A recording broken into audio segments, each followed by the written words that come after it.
Come on, living stone. We're gonna go on and on and on. Together we can make it. We're gonna go on and on and on. Come on, living stone. Knocks it through. Mullen bursting into the box. Josh Mullen. Together we can make it. Mullen's ball across, it's turned in! It's Pittman who's got it! Livingston leads! Road is long. Now can they get the ball back in? O'Brien. Lead! And Livingston have the lead! Man, can score. If we march to The full-time whistle blows and David Hayes celebrates! And the Livingston fans join in exultation. come on, living Livingston have the lead against Rangers, and they are certainly rising to a few occasions on their return to the top flight in Scotland. Hello, you're listening to your weekly therapy session of Talk Livi, the podcast dedicated to West Lothian's finest football team, Livingston Football Club, and proudly sponsored by Stjarna Apparel. My name's Euan, and today I'm joined by Angus. Angus, there was a bit of me that was going to tell you, let's have a week off, and I'll just copy and paste the previous week's episode and just edit in Hibs over St Mirren. But how you doing, mate? We're here, as I say. We're always here for the defeats as well as the victories. Yeah, I mean it's not too late if you want to just go and skip over that and just put that in. But not all doom and gloom. The West Lothian's finest football team will stand for the women's at least, as it was another good victory for them on the road. So we've got that to talk about. Let's use that yet again as the shining light to get us through this. Yeah, damp, which is very fitting considering the weather recently podcast episode. But yeah, I think I can garner your feelings as well, Ewan. How are you doing? Yeah, I'm all good, mate. Obviously, football aside, I've got my tickets sorted for the Euros in the summer. I've got my travel accommodation all sorted as well. So I had that little kind of pick me up during last week, and then was brought back down to earth with a bump on Saturday afternoon, watching Livingston once again. But yeah, it is what it is at this point, and we'll discuss it as always. But search for Talk Livi on your preferred podcast streaming site, where you can follow or subscribe so you don't miss an episode. You can also catch up on all our episodes that we've done to date as well. We'll kick things off by discussing our home defeat to Hibs as the Lions equalled an unwanted record stretching back to 1999. As Angus mentioned, our ladies' side were on the road to take on Gartcairn, and some Mackay magic would secure another 3 points for the Lionesses. And finally, we'll look ahead to our next instalment of El Plastico as Kilmarnock visit West Lothian.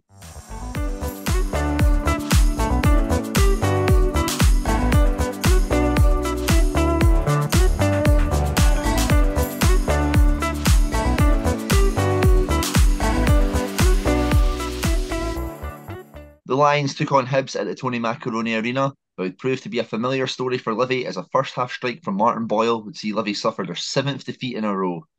Ewan, I think a good place to start off with is the starting 11. We were across the room from each other in the stadium bar as the team news was dropped out, and I think that there was a collective sort of, from the entirety of the bar. What are your thoughts on the starting 11 there? Where did I start? I think it's harsh because in the first 20 minutes or so, I actually think we played pretty well, and I would say to a degree that the starting 11 took me off guard a little bit in terms of how we approached the game. But on first look, on paper, I would have said very negative looking side, especially when you're, and I mentioned that, you kind of mentioned that in the intro about that unwanted stat. It's now 6 games on the bounce, losing without scoring has equalled the record that Aberdeen set back in 1999. So, we broke a record last season of away defeats without scoring, and we now are on course for setting another unwanted record in the top flight. But yeah, it just looked a very negative looking side, albeit it was very good to see Iobelai back in the starting 11. That was a big plus because I do think we have missed Io in recent weeks. However, we'll come on to talk about his involvement in the Hibs goal later on. But yeah, kind of starting with Holt, Sean Kelly as a holding pair, even Pittman and Shinnie as your tens. I know it was something you kind of floated the idea of, trying something a little bit different, pushing Shinnie a little bit further forward in there. And then Guthrie is the number 9. For me, when you're a team that's been struggling to score goals and you look at that team, all I could think is, where are you getting a goal from? And kind of, we had a brief conversation at halftime. I know you were on commentary at the weekend as well, but I said that to you at halftime, was that team's all well and good at 0-0. As soon as Hibs get that opening goal, how does that team get you back in the game? And that was my biggest concern from the get-go, is all well and good trying to keep tight and try and bring on players maybe later in the game, but if you go a goal down, that game plan's going out the window straight away. And that was just kind of my initial thoughts on the team. Was it's just negative. I thought it was very negative, albeit the manager kind of passed a comment about needing to lean on his experienced players. So it does kind of make sense that it was a lot more of the experienced campaigners in that starting 11. But yeah, it didn't fill me with confidence as to where are we getting a goal from when we've been on a barren spell in front of goal anyway. Yeah, I think that the biggie that people take away from it as well is that we've not scored a goal in so long. Top goal scorer Bruce Anderson sitting on the bench, Joe Nouble on the bench as well. And they didn't feature at all. I'm going to assume that there was a niggle or something like that. I can't fathom as to why there wouldn't have been an appearance at all later on in the game. And then also the one that seems to be probably the new version of, like, why isn't Anderson starting? And it's to do with Stephen Kelly. You're playing with 2 number 10s, and you've got somebody who is probably head and shoulders the most creative player in the team. The best probably passer in the final third, set pieces as well, is probably the best player at that. So again, like, that's a head scratching thing as well. And I think that's what the frustrating aspect with it as well is that 6 games losing without scoring a goal, and we've not. It doesn't even seem as if we've fully utilised the options that we have. Like, why isn't Stephen, like, how many more games do we need to go before Stephen Kelly gets in? Unless there's, like, stuff going off, like, that people obviously don't see behind the scenes and all that, and there's a lot of things that people can take into consideration for a team selection. But I think from a fan's point of view, you're looking at this barren run, no goals, continuing losses, and you're seeing, player of the year last year and, like, scooped up so many awards on the bench. Then it's quite concerning, I guess, because you're starting to think, well, what is going on here? But yeah, going into the game itself, and I do actually agree with you. I think that we did start off very brightly. I think we mentioned there, I seen you at half time, and I actually do think that we played. It's probably the best that we've played in this little period of time. I don't think that that's heaps of criticism, heaps of praise, because a lot of those games had 0 shots on target, so it's not necessarily going to be hard to kind of beat that. But I do think that the mentality was there. I think that the effort was there. I think that we were doing all the kind of right things. And I think that somebody like Curtis Guthrie deserves a bit of credit for the work that he did off the ball. There's a good couple of times that he, was getting into the spaces and winning the ball, keeping it alive. But, as you're saying, you perfectly kind of summed it up about it's not going to score goals. It's all good having Curtis Guthrie going and winning that ball in the final third there. He lays it off to Penrice, and Penrice has got nobody to hit in the box. And that seemed to be a common theme. There was one that was across the face of goal. I think it almost goes to Pittman. But there's a good couple of chances. I think that James Penrice was having a really good game down that left-hand side. But yeah, as you were saying, there's nobody there to, get into that final third and, finish them off. And I think we're very, very unfortunate that I think you go to the opposite. You look at Hibs, they had a stacked forward line. They had Martin Boyle, they had Vent, they had Tavares and Euan. And, just by having those kind of players looking to get into the box, I mean, it's a shot from Tavares or from Euan, and it falls, it ricochets into the path of Martin Boyle. Just happens to be, in the box and is able to finish it away. Whereas, if we were, attacking Hibs and, like, the ball broke in the box, you can almost guarantee that there's going to be, the closest Livy player will be about 15 yards away from it. And it's all just about that kind of positioning. It's not the best of strikes from Boyle, but manages to creep into that bottom corner as well. And, Hibs are 1-0 up, and, we've got a mammoth task now of trying to get back into the game, considering the form that we've been on. But yeah, I think for the first half, though, that there is promising signs there, I guess you would say. I think that there was much more of a performance than we've seen in a lot of these recent weeks. And I think that in that regard, I do feel a little bit of sympathy for the players. I think it just kind of shows you the kind of luck that you have when you're at this end of the table, when you have done like a not so bad performance, that your misery is going to be compiled at all these moments. And yeah, going into the second half, Ewan, we made a couple of changes, and I think that this is something as well that you mentioned a couple of weeks in. It's like for like changes. I think that this is eventually what I had the biggest issue with following Saturday.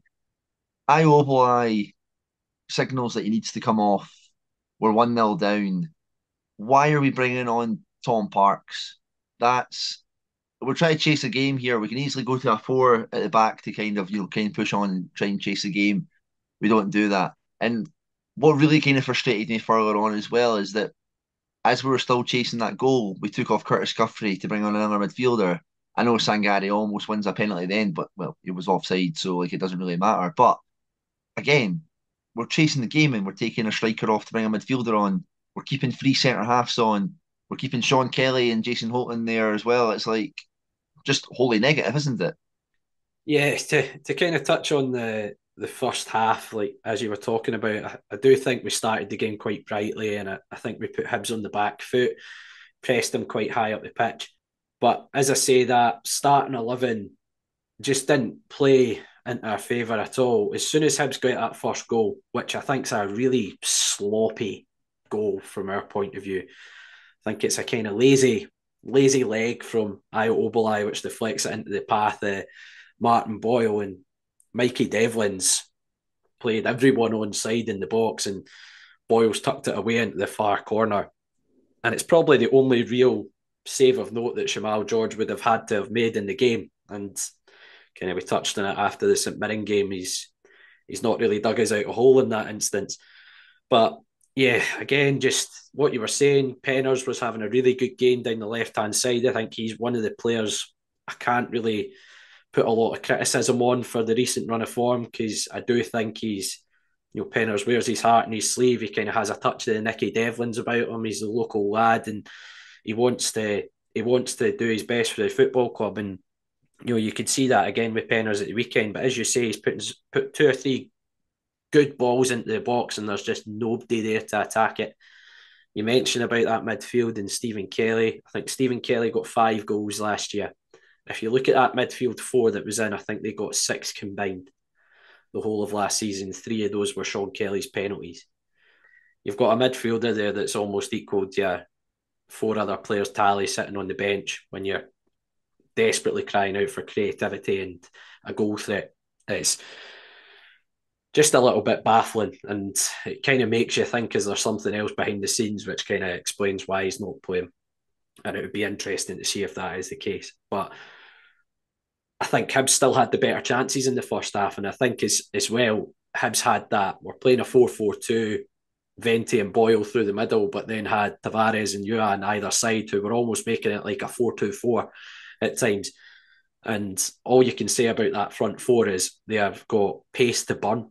And see, once you've gone a goal down to Hibs, you're kind of in that really tricky position where we were pressing the game relatively high in that first 20-25 minutes, but you concede that goal and you can't run that risk, because you're going to play into Hibs' hands at that point if you go and try and keep pressing high up the pitch, because no disrespect to our back 3, it's not blessed with pace. So Hibs would have a field day and it wouldn't take anything creative. And that's where Hibs' other chances came from in that half. It's little clip balls over the top into channels. Dylan Venti had one which went past the post. Tavares got in behind as well, where Shamal George has produced a save I'd expect him to make as well. One other incident to talk about from the first half is penalty claim on Curtis Guthrie, fouled by Joe Newell on the edge of the box.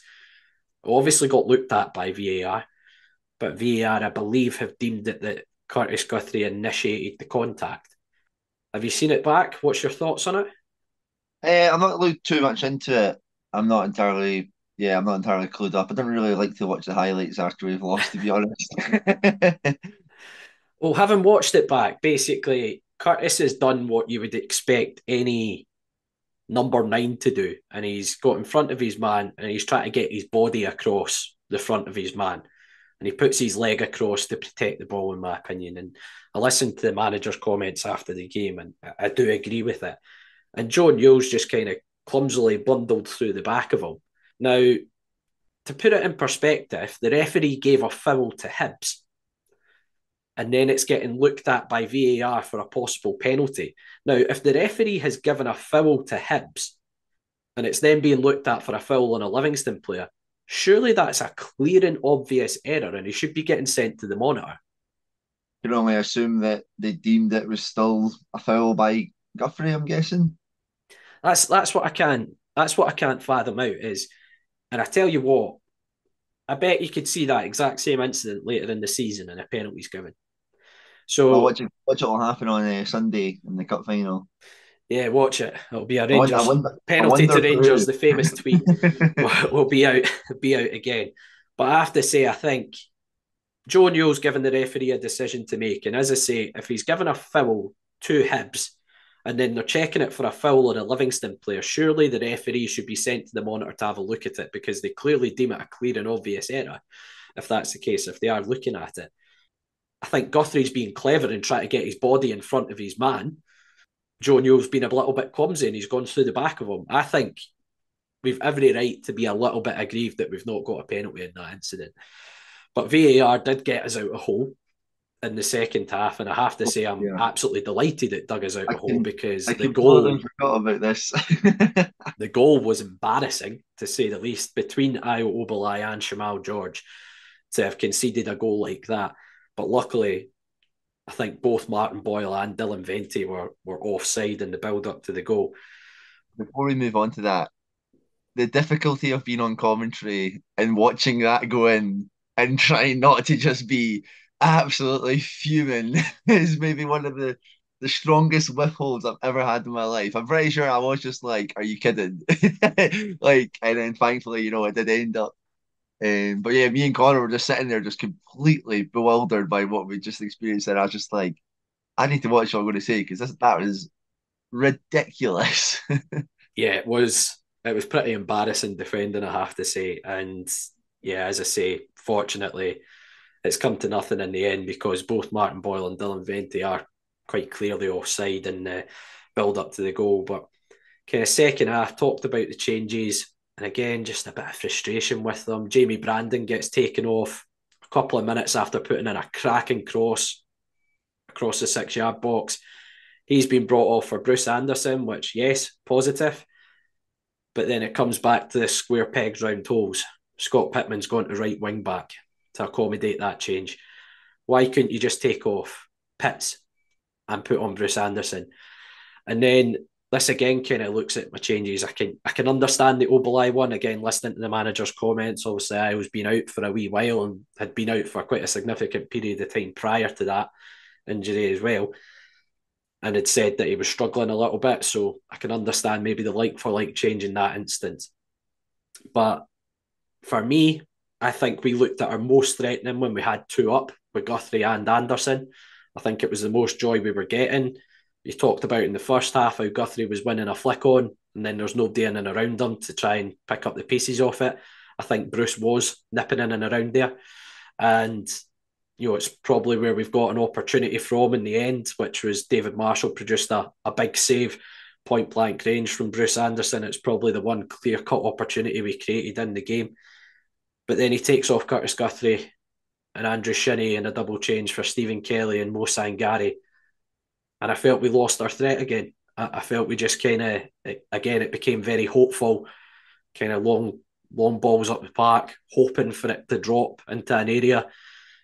And albeit, you talked about that penalty incident, you can say Mo almost won as a penalty, but the fact is he's offside. So regardless, he wouldn't have won as a penalty, albeit it is the tightest offside calls. If the Wenger rule was coming in, I think Mo would be on and it would have been a penalty for handball. Also, by the way, can we talk about the baffling way they used VAR for that? How the referee is sent to go and look at a possible handball and comes away from the monitor saying offside. Surely they should be going, checking the offside, and then that determines whether they send them to the monitor to look at a handball. Very much the wrong way around. Which, that's one of the things that we were talking about as well, because inadvertently that big pause takes away so much momentum.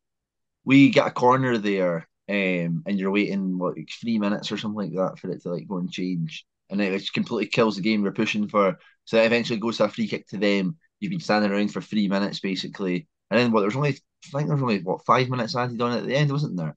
And it's like we literally just sat there for 2 3 minutes waiting for the VAR decision.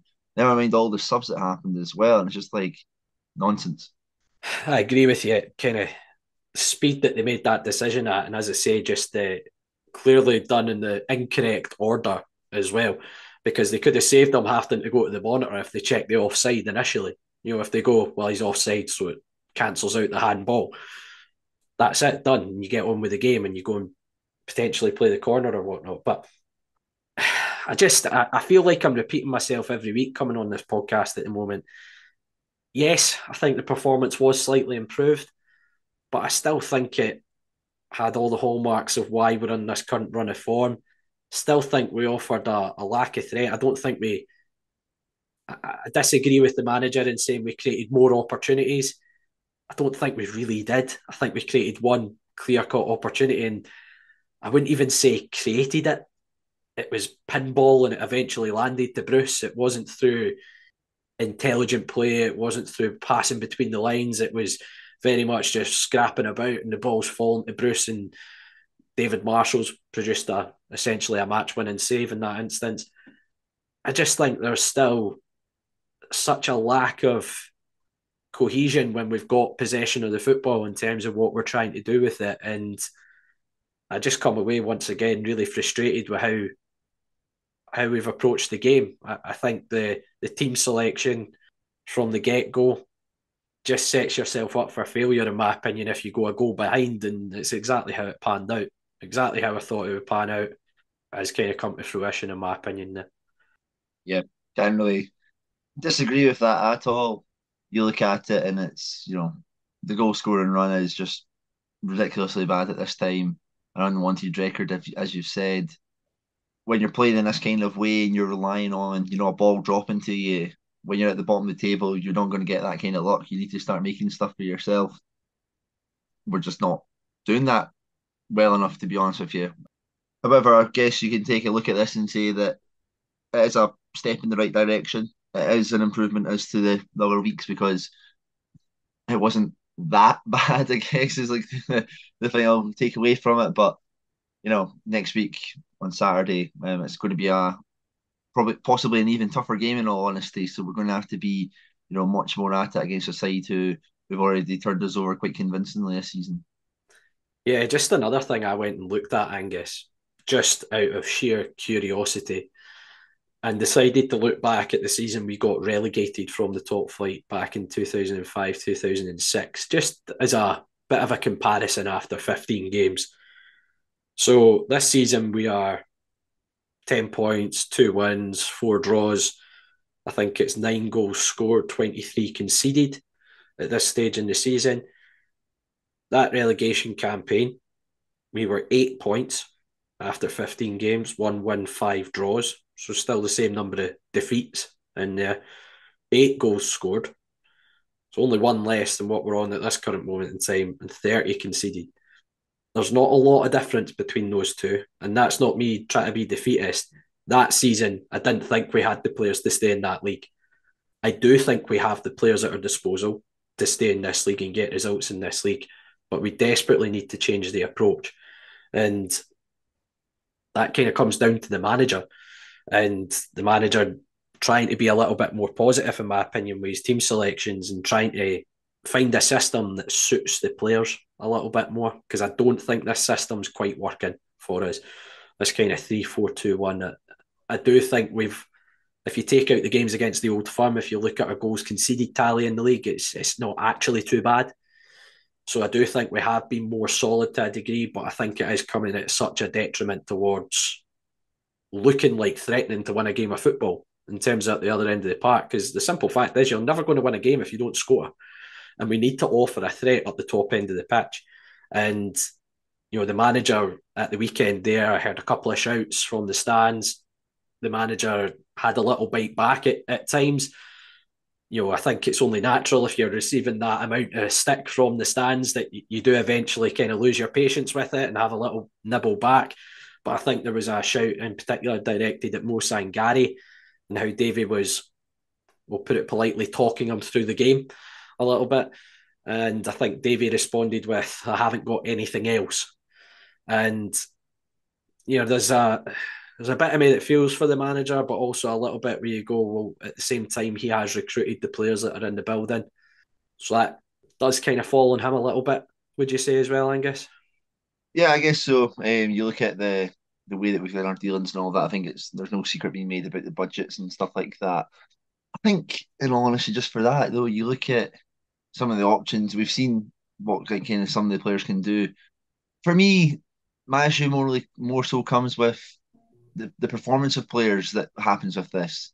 I don't necessarily feel there's too much of like a rewarding kind of system here where, like say Danny Lloyd, for example, in his appearances, I think has been very, very bright, but you don't get to go and see him. To go and say, to have like a comment like that, I don't really have anybody else when there's people, on the bench who are, more than willing and, good on the ball and stuff like that as well. I find quite strange. So yeah, it definitely does have to come down to, and also we've talked at great length about team selections in general, and then also on the bench at that moment in time was a certain Joel Nupley. If somebody's on the bench, and I think that to me seems that they should be able to play. To be fair to him, he did comment on that in his post-match interview with Conor McCloskey, and did say that Joel was apparently goosed, essentially, and that Joel said he would go on the bench if he needed him for 5-10 minutes at a push, but apparently he went out for a warm-up and wasn't in good nick. Now, 2 weeks ago, he was fully fit and played 90 minutes at St Mirren, so again, it's interesting to see how that's come about.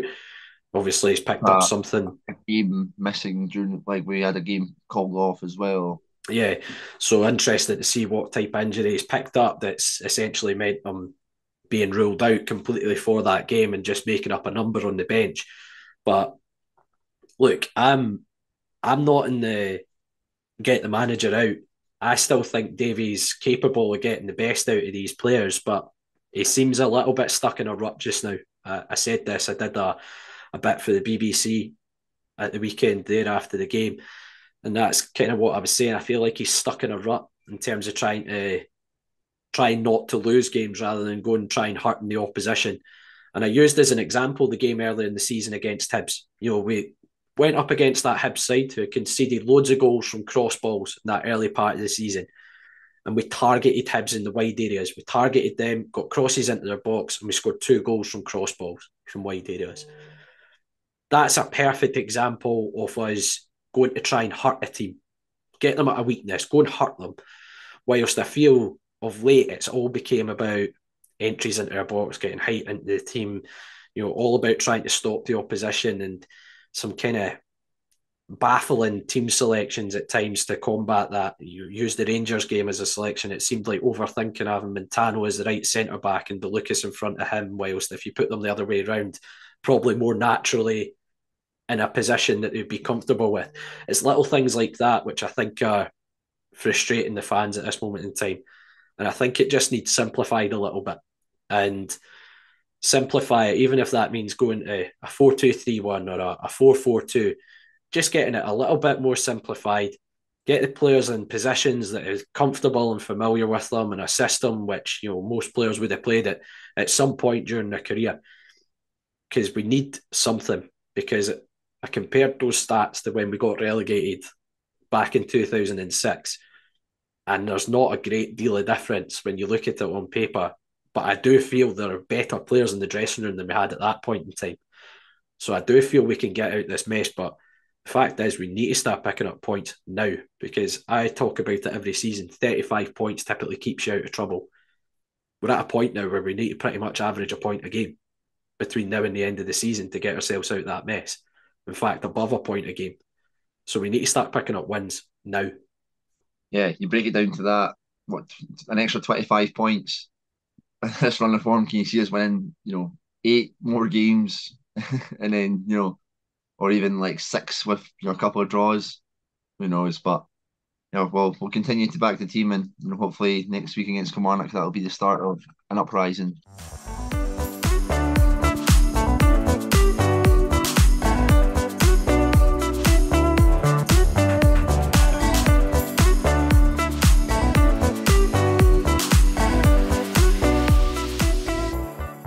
We're delighted to have Strana Apparel as sponsors of Talk Livi.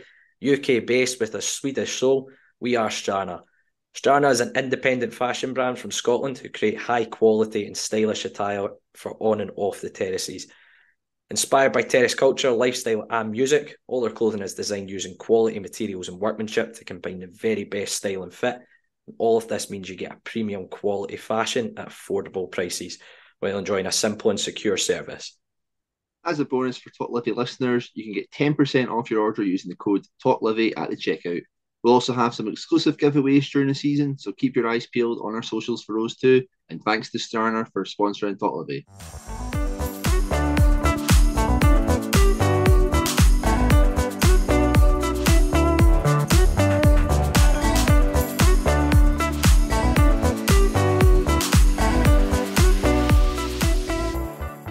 The Lionesses made the trip to Airdrie to take on Gartcairn at the weekend. The ladies would edge to another 3 points, courtesy of a double from our gal, Beth Mackay.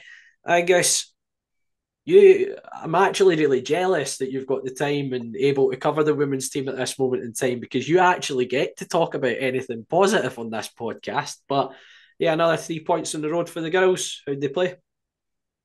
Yeah, keeping up a good run of form. I think they went through November unbeaten there.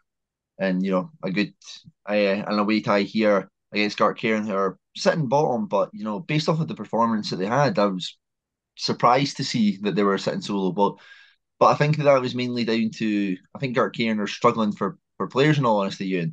They do have a good starting 11, but I don't think that they made any substitutes on Sunday, which clearly in the second half, the further the game went on, definitely had a bit of an impact on them. And I do think that Gartcairn actually did start off a lot better than us. There's Lassie Newbiggin, who was making a good couple of runs in behind. There's one that Shania comes out really well to collect the ball, and there's one that she makes an absolutely fantastic save from range. She tips it onto the crossbar. If there's a way to try and find that video, it's one worth posting and, really seeing, because it was absolutely incredible. And it's one of those games, I think it's quite similar to that one against Boroughmuir Thistle, where we've allowed a couple of opportunities and, maybe be a bit fortunate to not go, a couple of goals down early, because then that would make a completely different game. I think, not too long after one of those saves by Shania, we go up the park, we actually work the ball really well through the midfield. I think Gemma Mason lays it off to Beth, who, does really well to cut inside onto her right foot and, fires a really, really good shot into the bottom corner. And, from there, I think we started to kind of settle down a little bit, but got to give full credit to Gartcairn. I think that they had a lot of really, really nice players. Their lassie, I think her name's Abby Skelton, was definitely probably the player of the match. Just really, really good on the ball, and I think that it was her who got the equaliser for them. Flying high into the net. She was just very, very technical on the ball, very skillful, running through the middle. And I think we're struggling to cope with her, to be honest with you. I also don't think that the conditions were the nicest, and as you can probably imagine on that Sunday, I don't think it stopped raining at all. It just kind of got heavier and heavier. And I think that in a game like that, it can be, when it kind of gets that scrappy, it just becomes, a bit of a battle. But I would definitely say that, just before halftime as well, actually, I think Raewyn Murphy took quite a nasty collision. There was one, I think, that she essentially just kind of won the ball and the players, fell into an awkward position on her leg. And I think that, she had to be, taken for like an x-ray and that. So hopefully everything's not too bad there, and that we'll see Raymond back on the pitch not too long from then. But yeah, going into the second half, I do think that the tiredness of Gartcairn started to show, and that's when we really started to kind of take a wee bit more of a foothold in the game. I think the introduction of Courtney McAvoy into the midfield as well was a big impact on that, just for combative nature. She just gets back and forth, wins the ball, and swinging attacks as well. And I think that if one team was going to win the game, it was going to be us in that second half. I don't think that there was an abundance of chances from us. I think there was a good couple of shots from range from, like Courtney and Shannon Mulligan, whereas, everything that kind of went towards our defence, I don't think Shania actually had anything to do really in that second half, because the likes of, Natasha Frew, Bryony Ross and Jess were just completely, sweeping everything up and, just kind of putting the pressure back onto Gartcairn. And yeah, we fortunately get a winning goal straight from a corner kick. Beth, we all know what her delivery is like, and I think she's used the conditions in her favour, whipped a wicked ball right on top of the goalkeeper, and it's went straight into the net. So that's, I think, 3 goals and 6 assists now for Beth, and what's been a a really, really good start to the season for her. She was just nominated for Player of the Month as well. Got Player of the Match. So yeah, very happy to see how well she's doing. I'm always a fan of a left-footed winger doing the business. But yeah, I think that there's it's probably not the best of performances, to be honest, Euan, but I think in regards of the conditions and stuff like that, I think that we'll be happy to have taken 3 points on the road. Yeah, it's one of those games where you just try and get out with a positive result, and performance is kind of secondary, isn't it, when you're playing in those sort of conditions. But am I right in saying there was quite a few changes to the side? Do you reckon that's a case that Mike's maybe tried to rotate a little bit and, dare I say it, maybe underestimated Gartcairn a little bit with them sitting at the bottom of the table? I'm not too sure. I think that there's been a lot of disruptions. I think we talked about this the last week or the last time that they had a game, where we've kind of mentioned that the season's been very stop start, stop start, not only in terms of the fixtures, but in terms of, I think a lot of the players have had a lot of other commitments out with of the team. And I think that that's maybe something that makes look to reward the attendances at the likes of training and stuff like that. If you've not been kind of at certain things, can you just kind of come straight back into it? I think looking forward to next week, though, playing against Queen's Park, considering how it has been so stop start, you're going to be playing the league leaders next week. It would maybe be a good thing to kind of get that strongest team from the beginning out there to try and set the example for next week, and that kind of get a bit more validity. Just because I feel like it has been like a little while since we have had that kind of momentum kind of going forward. But at the same time, I don't think that there was many kind of issues with the personnel that was used. I think that they all performed pretty well as well. It was just kind of one of those games that was a bit difficult. And I think that for Gartcairn, having watched them, I think that them being bottom of the table, I think they've got like quite a horrendous goal difference as well. I think that seems to be a picture that's not fairly painted, unless they just were really, really turned it on here against us, which, having played on a couple of times in the past, they've always been a difficult side to play against. But, they're a very tidy side in terms of, how they look to keep the ball and all of that. And I don't think that there's really any team in this league that we can, be underestimating if that's the case. We can't not talk about our sponsored player grabbing a double. You had the audacity to say that a Gartcairn player was player of the match when our sponsored player Bess went and scored a match-winning double. What's that all about, Angus? I mean, as our sponsored player, Beth's just the player of the match every time, even the ones that she misses and all of that. So don't worry about that. But yeah, absolutely great to see. I think that she's having an absolutely tremendous season so far, and the goal contributions that she's given speaks for itself. She just need to score at home next. I think that it took her to the last game of the season last year to get her first home goal for Livingston. I don't think she's scored since at home, so maybe that'll be something that she can hopefully break next week against Queen's Park in a massive game. But yeah, full credit to Beth. I think you can clearly see that she's taken her game to a new level in the SWPL too. I think as well, just before we kind of cut that off as well, Erin Burns has just left the club as well. I think Erin had a good start to the season as well, and I'd just like to wish Erin, the best for whoever she ends up at. She's always a good person to have at the club, very nice, easy to talk to, and has always been great with the media kind of stuff and all that. So all the best, Erin, and hope to see you about the club at some point in the future.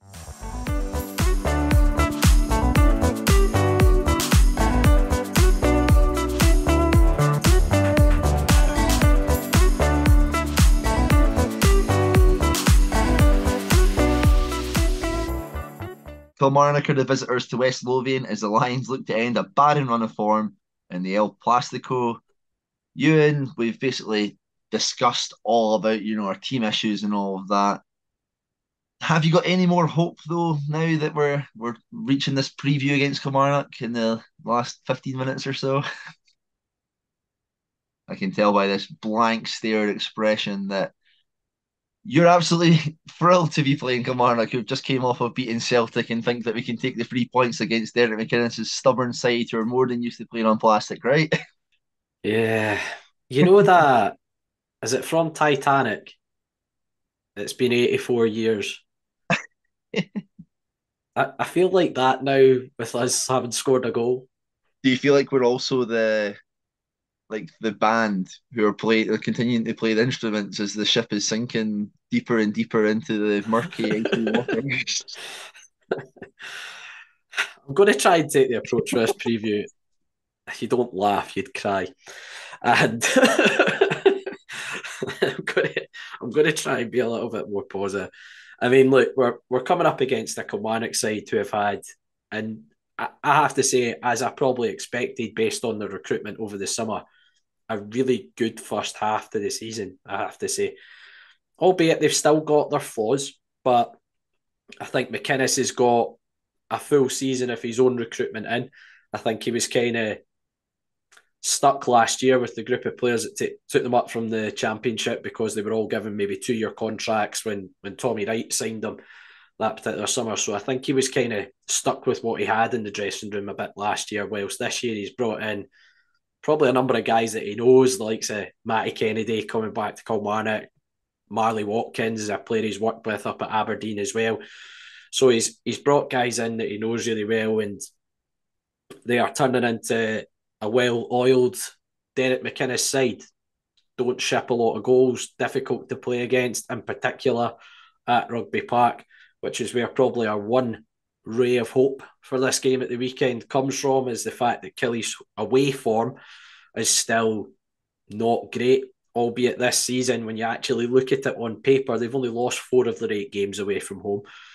Only won the one, but it was up at Pittodrie last week, and it was a superb goal by David Watson that won the game as well. But they are also coming off the back of a second victory over Celtic over the course of this season. That's 3 games against the Old Firm at Rugby Park. They've taken maximum points in 2 of them and knocked Celtic out the League Cup in the other. So they are a dangerous side, and they are also the side that started this horrible run of form for us in the last game at Rugby Park, where I think the term that we used from that game was bullied across the pitch, both on and off the ball. And I think, Killy are a physical side across the board, and they could cause us a few problems. But as I say, if you look at their points haul for this season, I think it's 23 points they've got across the board.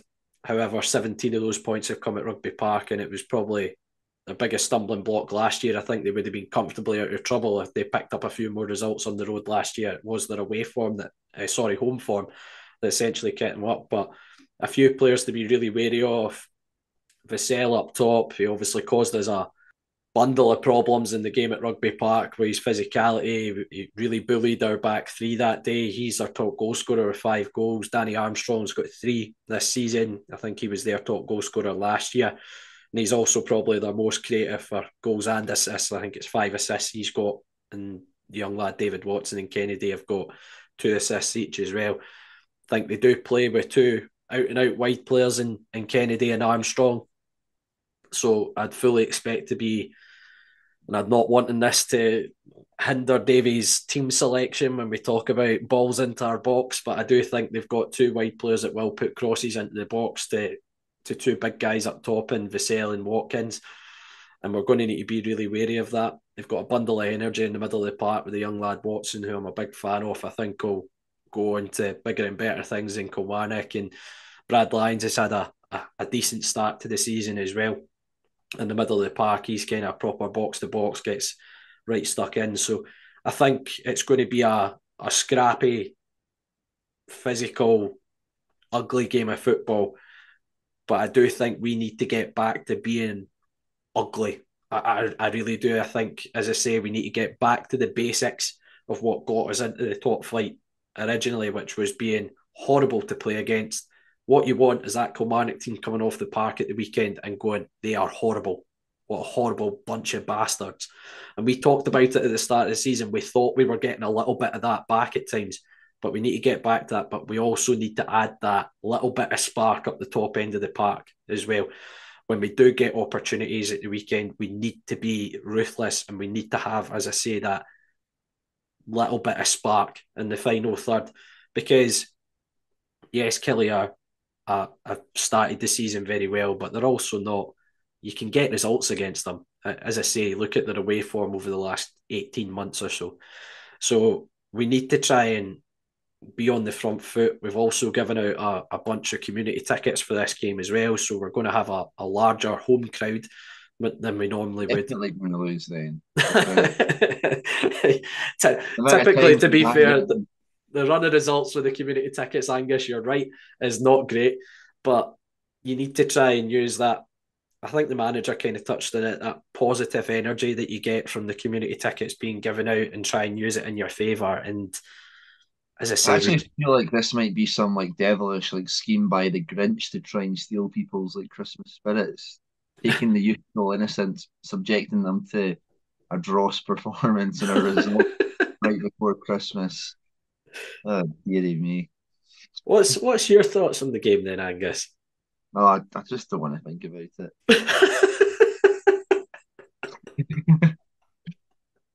I think Kilmarnock. You hear that, listeners? We're broken. We're broken. It's like Kilmarnock are a good team. And in all honesty, I just right now just can't see where our scoring's going to come from. Combining that with I think that Kilmarnock are just a very solid side. Mentioned like their attacking players, their defence is good enough as well, like say Robbie Dees and Stuart Finlay or Wright and stuff like that. Yeah, I just don't have good vibes coming into it. In all honesty, it's probably out with of the Old Firm. It's probably the one team I wouldn't want to play right now. I feel like the rest of them I'm kind of happy with, and I think that's a big compliment to Kilmarnock that I'd rather play a Hibs again or play a Hearts or an Aberdeen. Kilmarnock, though, I think that's a bit, I guess just because of how badly they smacked us about earlier in the season, it's not making me feel confident. But yeah, no shocks for my prediction, Euan. I'm going to go for a break of the 1-0 results at least. I'm going to go for 2-0 though. Well, we've got to your prediction before we even talk about our team for the weekend there. But I mean, I'm going to guess that you're going to echo what you've said a lot in previous weeks, which is, I mean, we talked about it in the Hibs review as well, that just simplifying the game a little bit, get two wide players who can put crosses into the box and see what happens. Yeah, we've talked about it every week, and we've talked about it to a great extent in that Hibs review there as well. We've mentioned the players that we want to see countless times, the kind of changes in that. Is it going to happen though? Who knows? Maybe we're going to share another bewildered look across the stadium bar on Saturday again to each other. Oh dear, yeah. I think it's as simple as it needs to get. I think as much as you need to be wary of the opposition and the fact that Kilmarnock are, they did kind of bully us a little bit earlier in the season. I think we need to be so focused on what we do to try and cause Kilmarnock problems. I can't stress that enough. And I think it does involve us just trying to simplify the game a little bit and play in a shape that's maybe a little bit more comfortable for the players. I talk about we've got the personnel there to easily go to a back four. You've got Penrice who can play left back, Brandon who can play right back. You've got a variation of centre halves that you could potentially go with for the game. Again, you've got a variation of players that could play in those two holding roles in midfield if you wanted to go with that. And then getting the likes of Kelly, if Newbley's available to play out on the left-hand side, and then another option on the right, or just a flat four across that midfield. I think there's a abundance of options that you've got that could naturally play those particular systems. And I think we do need to try and simplify the game a little bit. But you've gone for 2-0 Kilmarnock.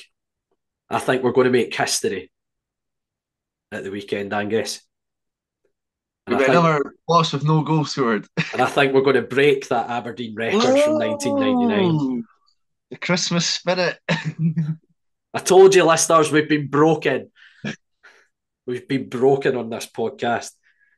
No, it's not over till we say it's over. I'm going to go for another 1-0 Kilmarnock. I'm going to go for. And head up to Pittodrie in festive spirits the midweek after. So, yeah, hopefully, I pray to every footballing god out there, please give us some festive joy watching Livingston. Even just a goal to give us a little ray of hope going into this festive period of games. Just, I'm actually on my own podcast begging. I think this might be the most delirious, deranged podcast that we've ever recorded here. This is this is really, really wild.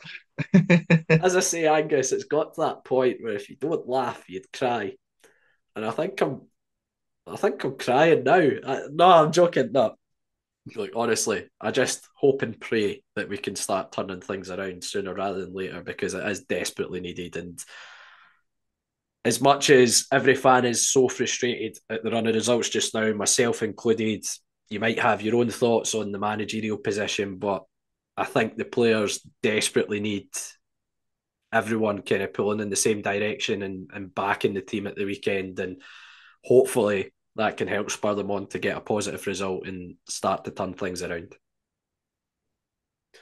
There we go. We ended that with some sort of sense. We've just gone litty, mate.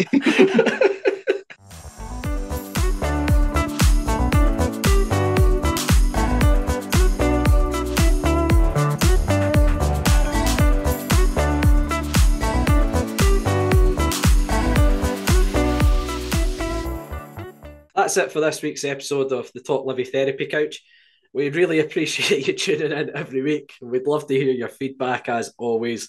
You can leave us a review on iTunes or drop us a message on Twitter, Facebook or Instagram. As Euan said, we're on Twitter, Facebook and Instagram, so simply search for Talk Livi to find us. You'll find all the links to our weekly episodes on there, and any shares or likes are appreciated as always. All our episodes are available on all the usual podcast streaming sites, including iTunes and Spotify. We're also on YouTube, and we'd love for you to subscribe to the channel. None of those options suit you? All you have to do is head to our website, talklivipodcast.libsyn.com, where you'll find every single episode we've done over the last few years. That's it for this week, and thanks to all our listeners for listening to that absolute lunacy, especially at the tail end there from myself and Angus. But here's hoping everyone can get down for the game at home to Kilmarnock at the weekend, which is a big game for the football club. As I say, we need to turn things around, but also big game for our women's side at home to Queen's Park, kind of top of the table clash in SWPL2, so that's on the Sunday as well down at the stadium, so get yourself along to that. But as I say, thanks again for listening, and let's hope for a much better week following the Lothian's finest football team.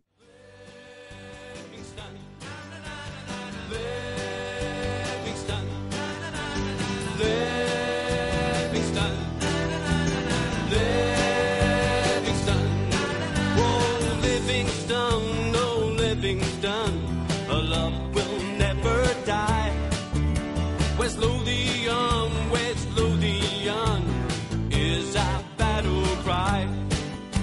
This is the place from which we hail. Livingston, no Livingston, it's up to Ammonvale. Livingston, Livingston,